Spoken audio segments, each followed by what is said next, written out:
Hello everyone. So welcome back to my channel. हम अभी बात कर रहे हैं हेल्थ इंश्योरेंस के बारे में। पिछली वीडियो में हमने डिस्कस किया कि इंश्योरेंस क्या होता है, रिस्क क्या है, लॉस क्या है, इंश्योरेंस कंपनी क्लेम कैसे देती है। ठीक है, तो इसी का आज पार्ट 2 हम डिस्कस करेंगे। तो आगे बढ़ने से पहले मैं बताना चाहूँगा, मेरा नाम है विकास सिंह और मैं आपको बताता हूँ हेल्थ इंश्योरेंस की लर्निंग सीरीज। ओके, सो अब आज जो बात हम करने वाले हैं, या आप सबके मन में ये सवाल जरूर आता होगा कि इंश्योरेंस कंपनी काम तो करती है, लेकिन इनको कौन चलाता है, इन्हें गाइडलाइंस कौन देता है, और अगर किसी तरह की कोई प्रॉब्लम होती है तो हम किसके पास जा सकते हैं, राइट। सो जैसे आप सबको पता होगा कि बैंक को आरबीआई रेगुलेट करती है, उसी तरह सारे इंश्योरेंस कंपनी को आईआरडीए रेगुलेट करती है। ठीक है, तो आईआरडीए का मतलब क्या होगा? Insurance regulatory and development authority, right.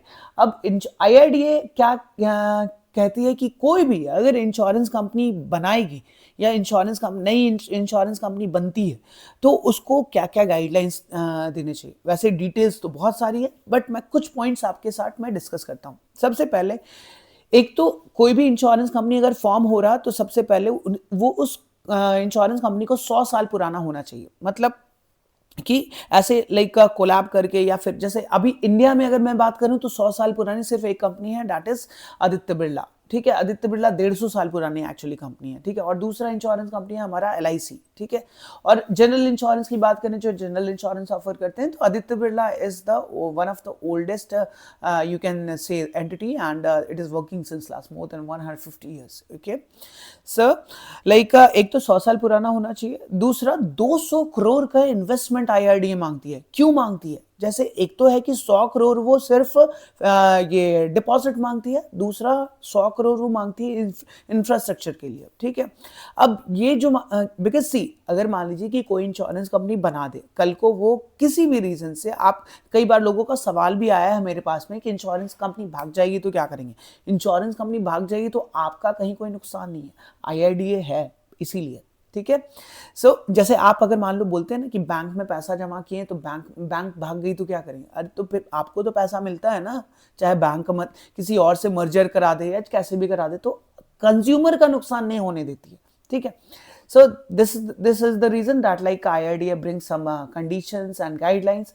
तो ये तो दो है। इसके अलावा इंश्योरेंस कंपनी आपको ये आईआरडीए आपको ये कहती है कि अगर आपको इंश्योरेंस कंपनी बनाना है तो 51% equity share Indian equity share होना चाहिए। ठीक है, जैसे अगर आप फॉरेन इन्वेस्टर है, उससे उसके शेयर्स इन्वॉल्व हैं, but that should be not more than 49। इसका रेशियो मतलब थोड़ा ऊपर नीचे हो सकता है, जैसे इंडियन का आपने 60 कर लिया और फिर फॉरेन इन्वेस्टर से आपने लाइक 40 कर लिया, सो वो तो लाइक आप कुछ भी ऊपर नीचे कर सकते हो। ठीक है, अपार्ट फ्रॉम दैट कुछ पॉइंट्स आईआरडी ये कहती है कि अगर मान लो आपने इंश्योरेंस कंपनी जैसे बना ली, अब जो इंश्योरेंस आपको ऑफर कर रहे हैं, या सीधे शब्दों में बोले तो इंश्योरेंस जो आपको बेच रहे हैं, उनको क्या गाइडलाइंस फॉलो करना है। ठीक है, जैसे ऐसा तो नहीं है कि इंश्योरेंस कंपनी बन गई, कोई एजेंट गया और फिर पैसा लेके चला गया। उनको बताना भी पड़ेगा क्या है क्या नहीं है ना। तो इंश्योरेंस कंपनी अगर बनती है तो लाइक और जो आपको कॉल्स आते हैं, जैसे आपको ना मतलब कई सारे आप जो कहते हो कि कॉल सेंटर के कॉल, उनके लिए तो वो ऑफिस ही है, आपके लिए वो कॉल सेंटर है। Yes, call centre is a process.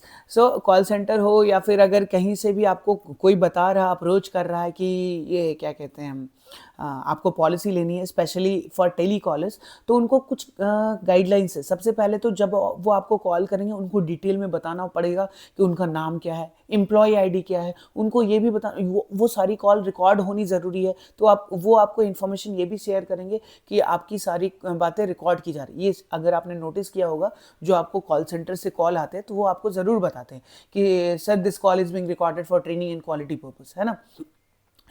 साथ ही साथ कि पॉलिसी ऑफर करने से पहले वो आपसे पहले पूछते हैं क्या क्या आपके बारे में। सो लाइक क्या और उसके बाद वो पहले चेक करेंगे कि यू आर एलिजिबल और नॉट। प्लीज डोंट माइंड, मतलब ऐसा नहीं है कि आप मतलब एलिजिबल हैं नहीं रहेंगे, बिल्कुल रहेंगे, लेकिन कुछ कंडीशंस ऐसे होते हैं, जैसे मैं एक दो फैक्ट्स आपके सामने रखता हूँ। फर्स्ट ऑफ ऑल, जैसे कि अगर मान लीजिए किसी को कुछ पहले से कोई अगर मैं लाइफ इंश्योरेंस या हेल्थ इंश्योरेंस की बात करता हूँ कि पहले से कोई लाइक क्रिटिकल कंडीशन है, तो उन सिचुएशन में ना लाइफ इंश्योरेंस मिलता है ना क्रिटिकल हेल्थ इंश्योरेंस मिलता है, ठीक है।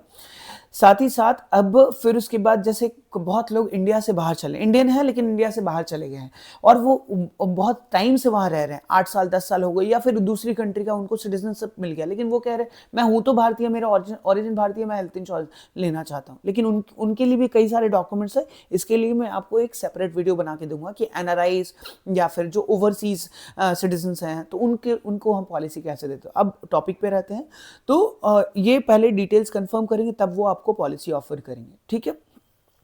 अब जब पॉलिसी ऑफर करते हैं ना, तो आपकी भी ये जिम्मेदारी है कि आप हर चीज सही से बताएं, ठीक है।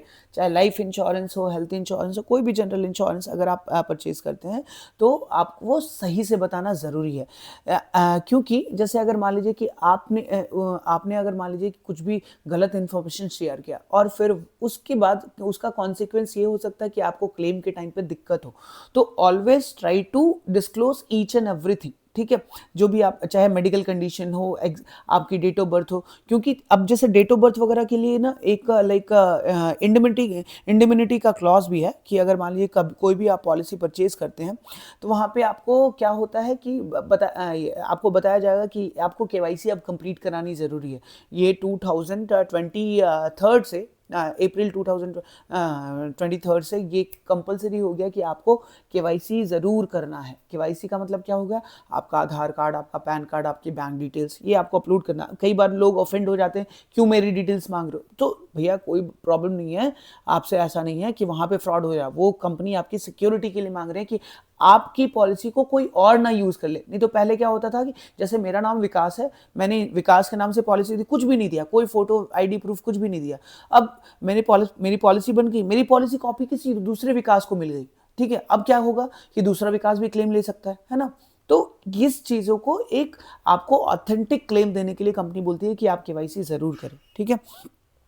साथ ही साथ आपको ये भी बताया जाता है कि लाइक आप जो भी डिस्क्लोज करें वो पूरा प्रॉपर करें, एंड एक इंडिमिनिटी गाइडलाइंस हमें फॉलो करना होता है। जैसे कि आपको लाइक डिस्क्लोजर तो मैंने बता दिया, इसके अलावा मिस रिप्रेजेंटेशन नहीं होना चाहिए कि अब जैसे मान लो कि मैंने आपको बताया मैं एज ए इंश्योरेंस एजेंट या फिर अगर एडवाइज़र जो कॉल पे हैं कि आपने पूछा सारी बीमारियां कवर है, मैंने बोल दिया हाँ सारी बीमारी कवर है, लेकिन कौन सी बीमारी कब कवर होगी। और जैसे मान लीजिए कि बहुत एक छोटा सा एग्जांपल लेते हैं, कैटरैक्ट, मोतियाबिंद। तो अगर कोई पॉलिसी आज खरीद रहे हैं जिनकी उम्र जैसे 65 साल 70 साल है, 50 साल से ऊपर है, उनको ये चांसेस हैं कि आज पॉलिसी खरीदें, फिर 3 दिन के बाद उनको मोतियाबिंद का इलाज करवाना पड़ सकता है ना। लेकिन मोतियाबिंद, अब जैसे मैं एग्जाम्पल बता रहा हूँ, इसको पकड़ मत लीजिएगा, ये मोतियाबिंद जो है ये 2 साल के बाद से कवर होता है, तो मैं वेटिंग पीरियड अभी डिस्कस नहीं कर रहा हूँ। तो ये जो मेडिकल कंडीशन है आपको बताने ज़रूरी होते हैं, ठीक है, कि इंश्योरेंस एजेंट या एडवाइज़र आपको ज़रूर बताएंगे कि कौन सी बीमारी कब कब कवर हो रही है, ठीक है। साथ ही साथ अब ये भी चीज़ है कि अब जैसे लोगों का ये भी कहना है अगर मैंने 10 लाख की पॉलिसी ली है, 10 लाख की पॉलिसी ली है तो मुझे 10 लाख का पूरा क्लेम चाहिए, ठीक है, नहीं। अब कंपनी ये कहती है कि आपका जो एक्चुअल क्लेम आएगा ना वही आपको मिलेगा। जैसे अगर मान लीजिए कि मैंने पॉलिसी खरीदी है और मेरा सिर्फ क्लेम आया 3 लाख रुपए का, तो मेरा 3 लाख का ही क्लेम होगा, ठीक है। ये आईआरडी की गाइडलाइंस है, ठीक है। जितना का एक्चुअल क्लेम आएगा या फिर अप टू सम इंश्योर्ड जितना आपने कवर लिया है, ठीक है। इसके अलावा कंपनी ये कहती है कि अटमोस्ट गुड फेथ के कंसर्न से पॉलिसी इशू होती है कि आपने जो डिटेल्स बताई है वो बिल्कुल करेक्ट है और मैंने जो इंश्योरेंस कंपनी भी जो डिटेल्स बता रही है वो भी करेक्ट है, ठीक है। तो डिस्क्लोजर करना बहुत ज़रूरी है, चाहे किसी भी तरह का हो, आप प्लीज़ हर चीज़ के बारे में बताइए, नहीं तो वो आपको क्लेम के टाइम में काफ़ी सारी दिक्कतें आ सकती हैं, ठीक है। तो अब पॉलिसी जो है वो किसके लिए ले सकते हैं, हेल्थ इंश्योरेंस या जनरल इंश्योरेंस आप किस किस लिए आप खुद के लिए करा सकते हैं, अपनी वाइफ के लिए करा सकते हैं, पेरेंट्स के लिए करा सकते हैं, आप किसी एसेट्स का इंश्योरेंस करा सकते हैं, अपने पेट का इंश्योरेंस करा सकते हैं, एम्प्लॉयर के लिए इंश्योरेंस एम्प्लॉय के लिए इंश्योरेंस करा सकता है, ठीक है। अब इसके अलावा अब ऐसा नहीं है कि आपने फॉर्म फिलअप कर दिया और फिर पॉलिसी पेमेंट कर दिया और तो पॉलिसी मिल जाएगी, नहीं। आपको एक अंडरराइटर गाइडलाइन के थ्रू जाना होता है। अंडरराइटर गाइडलाइन क्या है कि जैसे मान लीजिए कि अगर मैंने आज पॉलिसी खरीद ली है, पेमेंट कर दी है, फिर उसके बाद अंडरराइटर एक डॉक्टर की टीम होती है और एक या फिर डॉक्टर की टीम कह लो ये, या फिर जो टीम है जैसे मोटर में अलग अंडरराइटर है, ठीक है, एक्सपर्ट की टीम होती है जो आपसे बात करते हैं, कई सारे सवाल पूछते हैं, जैसे कभी कुछ बुखार हुआ है या फिर कुछ डेंगू हुआ है या फिर कभी हॉस्पिटल में एडमिट होना पड़ा है। इसके अलावा डेली लाइफस्टाइल क्वेश्चन, मेरी डेली हैबिट कैसी है, गुटखा, पान मसाला, टोबैको, अल्कोहल कुछ मैं कंज्यूम कर रहा हूँ, नहीं कर रहा हूँ, तो उसके बेसिस पे रिस्क वो असेस करते हैं। अगर रिस्क असेसमेंट सही है, कोई प्रॉब्लम नहीं है, पॉलिसी इशू हो जाएगी, नहीं तो वो आपको काउंटर ऑफर देते हैं कि आपकी पॉलिसी जो है इस कंडीशन के बेसिस पे उसी हो जाएगी। उसमें ना रिस्क अगर बढ़ता है तो कंपनी बोलती है आपको और पैसा भी देना पड़ सकता है ना।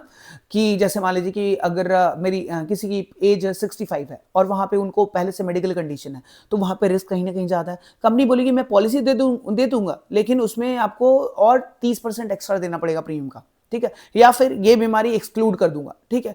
तो अगर आप वो काउंटर ऑफर एक्सेप्ट करेंगे तब जाके पॉलिसी इशू होगी और फिर उसके बाद लाइक आप क्लेम के लिए एलिजिबल हो सकते हैं, नहीं तो आप वहां पे मना कर देंगे, आपकी पॉलिसी डिसकंटिन्यू हो जाएगी और आपको आपने जो पैसा पेड किया वो रिफंड हो जाएगा, ठीक है। तो आई होप ये जो पार्ट 1 और पार्ट 2 में मैंने आपको इंश्योरेंस क्या होता है, इंश्योरेंस वर्क कैसे करता है और इंश्योरेंस में क्या क्या गाइडलाइंस हैं, और अगर मान लीजिए हाँ एक और चीज़, जैसे अगर मान लीजिए किसी को कोई प्रॉब्लम होती है तो आप इसको कहाँ पे रेज कर सकते हैं। पहले तो इंश्योरेंस कंपनी ग्रेवियंसेस हैं, आप वहाँ पे उसको रेज कर सकते हैं, वहाँ पे भी आपकी अगर सुनवाई नहीं होती हो तो आपके कंज्यूमर कोर्ट है, ऑबर्ट्समैन है, इसके अलावा फिर आईआरडी है। तो आप कहीं आप बेफिक्र रहिए, आप जानकार रहेंगे तो आपका 1 रुपया कहीं नहीं जाएगा, ठीक है। सो कैसी लगी आपको जानकारी? अगर आपको वीडियो अच्छी लगी है लाइक करिए, सब्सक्राइब करिए, ठीक है। मुझे बहुत अच्छा लगता है, आपके कमेंट्स मैं पढ़ता हूँ, मैं कई बार मतलब मुझे बस मैं ये एक्सपेक्ट कर रहा हूँ कि अगर आप मुझे कमेंट में ये बताएंगे कौन सी वीडियो मुझे बतानी चाहिए तो बिल्कुल मैं उस पर भी बनाऊंगा, ठीक है। So guys stay healthy, stay fit and health insurance ज़रूरी है, हेल्थ इंश्योरेंस ज़रूर लीजिए। Thank you.